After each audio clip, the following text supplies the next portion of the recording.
আসসালামু আলাইকুম, সবাই কেমন আছেন? আলহামদুলিল্লাহ আমি ভালো আছি।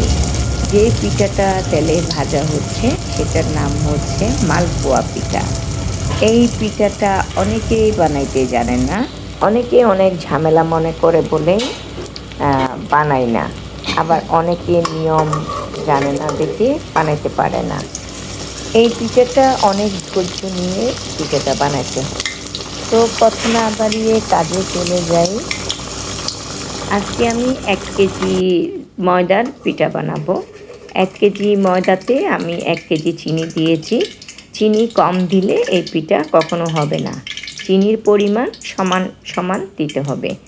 তারপর হচ্ছে ১ চিমটি লবণ দিয়েছি। তারপর সব কিছু ভালোভাবে হালকা পরিমাণে পানি দিয়ে তারপর ভালো করে ফেটে একদম ফেনা তুলে ফেলতে হবে।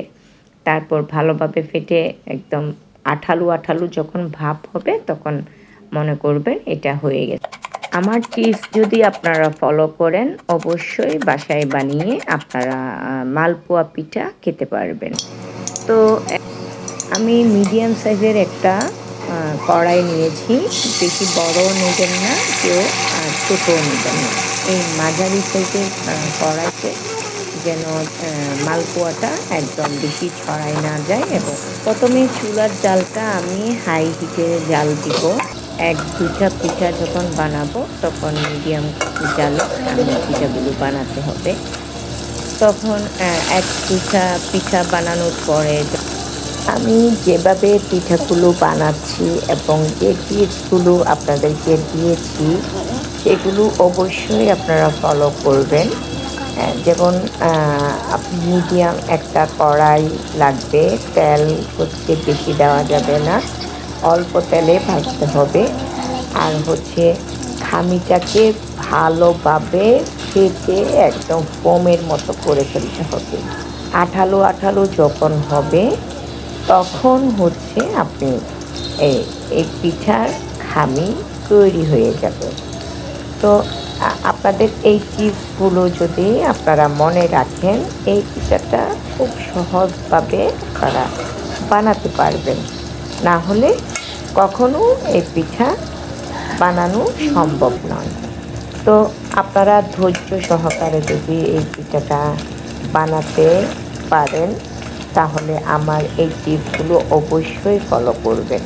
তবে খামি করতে অনেকক্ষণ সময় লাগে, প্রায় আধা ঘন্টার উপরে এই খামিটা ফুটেছে। এই পিঠাটা হতে বেশি সময় লাগে না। কথা বলতে বলতে অনেকগুলো পিঠে আমি বানিয়ে ফেললাম। তো আপনারা সবাই ভালো থাকবেন, সুস্থ থাকবেন। আমার জন্য বেশি বেশি করে দোয়া করবেন। আপনি আমার টিপসগুলো আপনারা ফলো করবেন, অবশ্যই রেজাল্ট ভালো আসবে। তো নতুন নতুন ভিডিও পেতে আমার সাবস্ক্রাইব করবেন আমার চ্যানেলটা, লাইক কমেন্টস করে জানাবেন। আমার একটা অর্ডার ছিল তাই অনেকগুলো পিঠা আমি বানিয়েছি।